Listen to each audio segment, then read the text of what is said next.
ألف لام ميم را تلك آيات الكتاب والذي أنزل إليك من ربك الحق ولكن أكثر الناس لا يؤمنون الله الذي رفع السماوات بغير عمد ترونها ثم استوى على العرش وسخر الشمس والقمر كل يجري لأجل مسمى يدبر الأمر يفصل الآيات لعلكم بلقاء ربكم توقنون وهو الذي مد الأرض وجعل فيها رواسي وأنهارا ومن كل الثمرات جعل فيها زوجين اثنين يغشي الليل النهار إن في ذلك لآيات لقوم يتفكرون وفي الأرض قطع متجاورات وجنات من أعناب وزرع ونخيل صنوان وغير صنوان يسقى بماء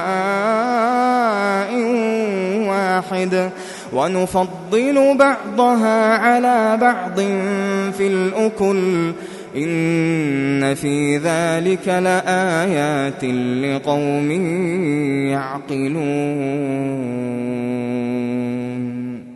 وإن تعجب فعجب قولهم أإذا كنا ترابا أإنا لفي خلق جديد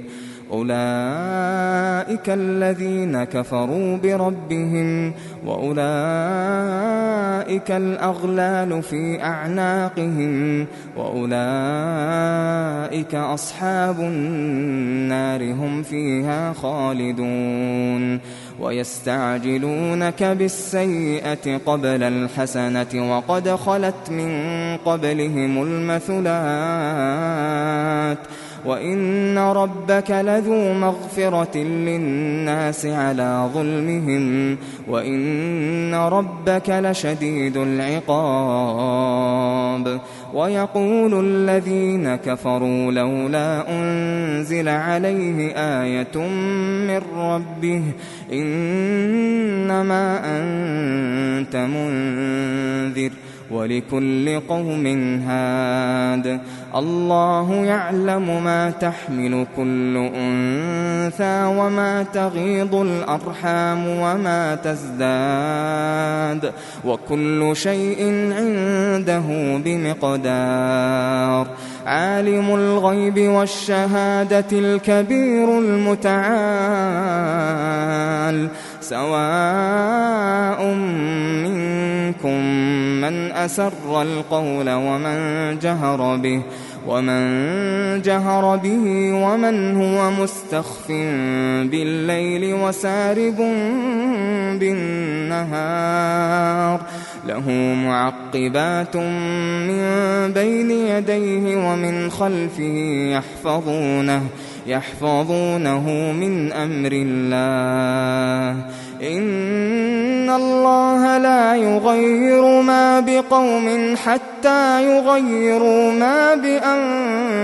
بأنفسهم وإذا أراد الله بقوم سوءا فلا مرد له وما لهم من دونه من وال هو الذي يريكم البرق خوفا وطمعا وينشئ السحاب الثقال ويسبح الرعد بحمده والملائكة من خيفته ويرسل الصواعق فيصيب بها من يشاء وهم يجادلون في الله وهو شديد المحال له دعوة الحق والذين يدعون من دونه لا يستجيبون لهم بشيء إلا كباسط كفيه إلى الماء ليبلغ فاه وما هو ببالغه وما دعاء الكافرين إلا في ضلال. ولله يسجد من في السماوات والأرض طوعا وكرها وظلالهم بالغدو والآصال. قل من رب السماوات والأرض قل الله. قل أفاتخذتم من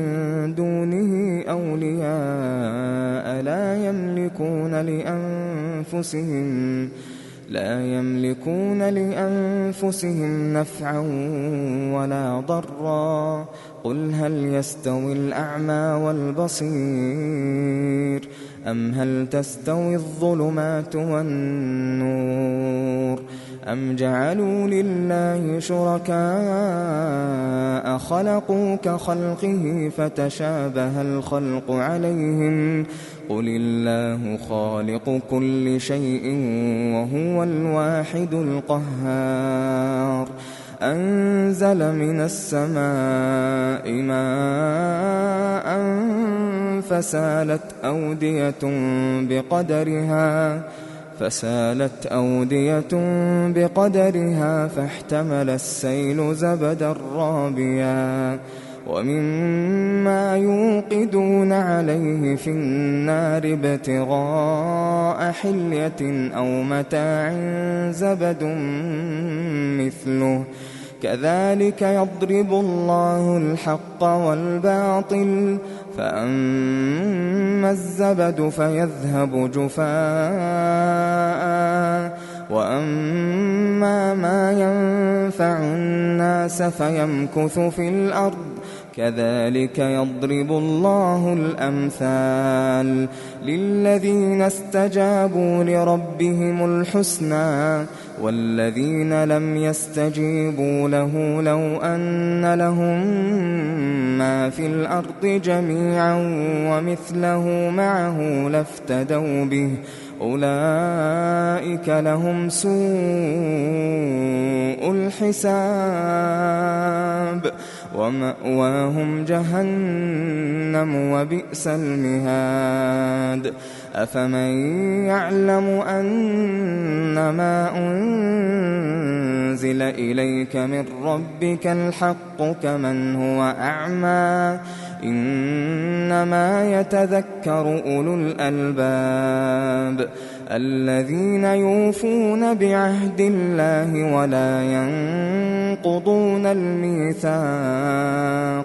والذين يصلون ما أمر الله به أن يوصل ويخشون ربهم ويخافون سوء الحساب والذين صبروا ابتغاء وجه ربهم وأقاموا الصلاة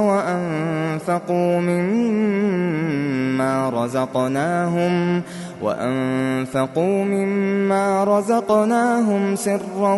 وعلانية ويدرؤون بالحسنة السيئة أولئك لهم عقبى الدار جنات عدن يدخلونها ومن صلح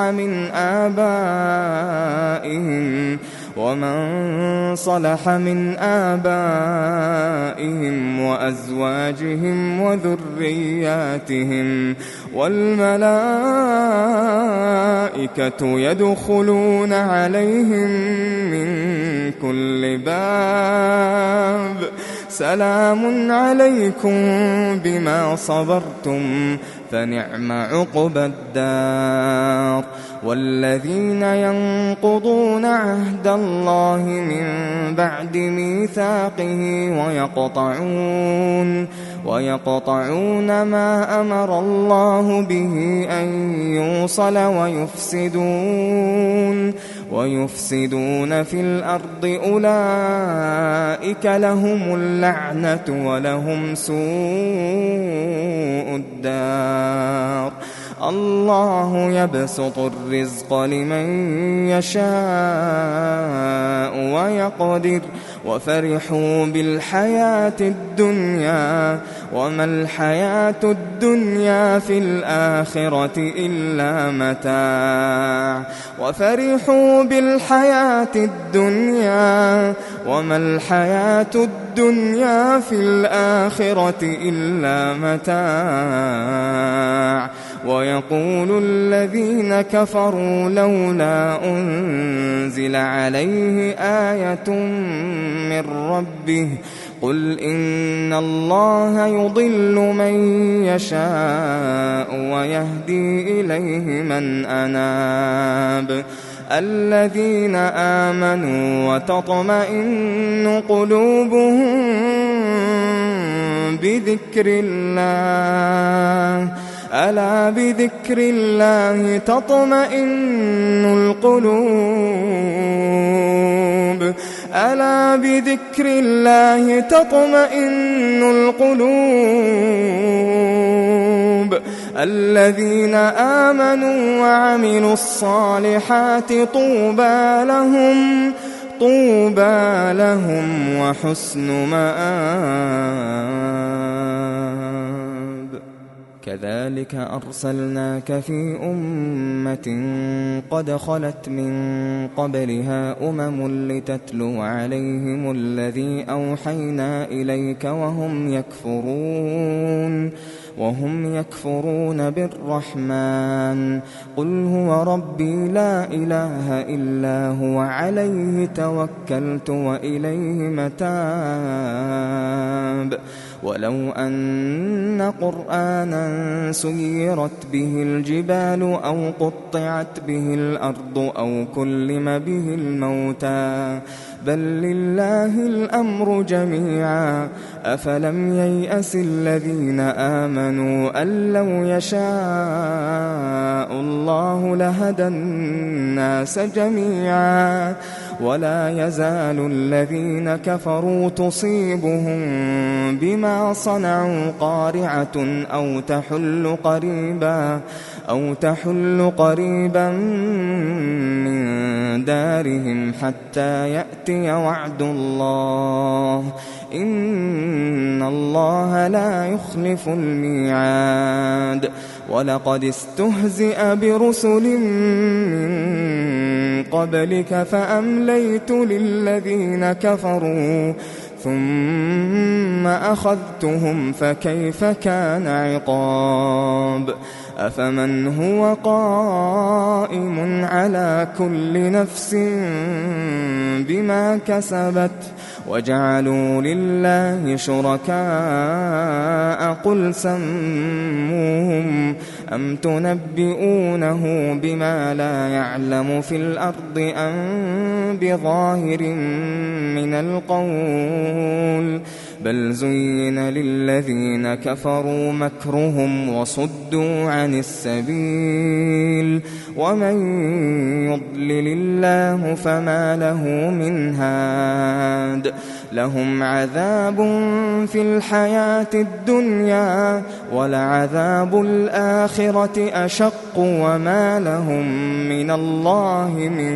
واق. مثل الجنة التي وعد المتقون تجري من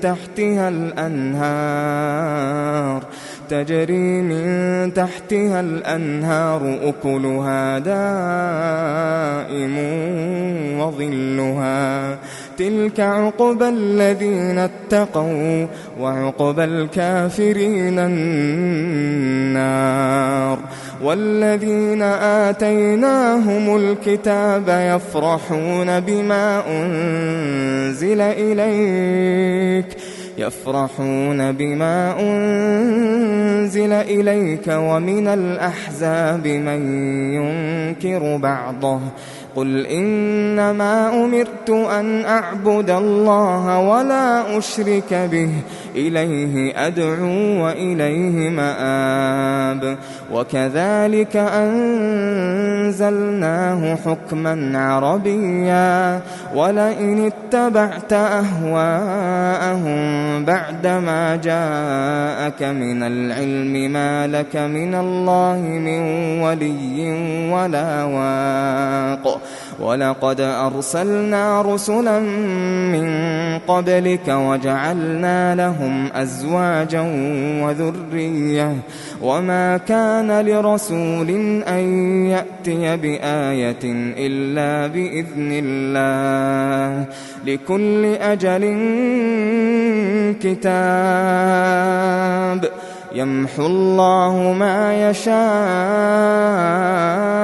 ويثبت وعنده أم الكتاب وإما نرينك بعض الذي نعدهم أو نتوفينك فإنما عليك البلاغ وعلينا الحساب أولم يروا أنا نأتي الأرض ننقصها من أطرافها والله يحكم لا معقب لحكمه وهو سريع الحساب وقد مكر الذين من قبلهم فلله المكر جميعا يعلم ما تكسب كل نفس وسيعلم الكفار لمن عقبى الدار ويقول الذين كفروا لست مرسلا قل كفى بالله شهيدا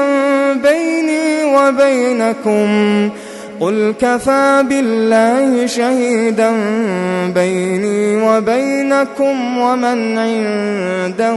علم الكتاب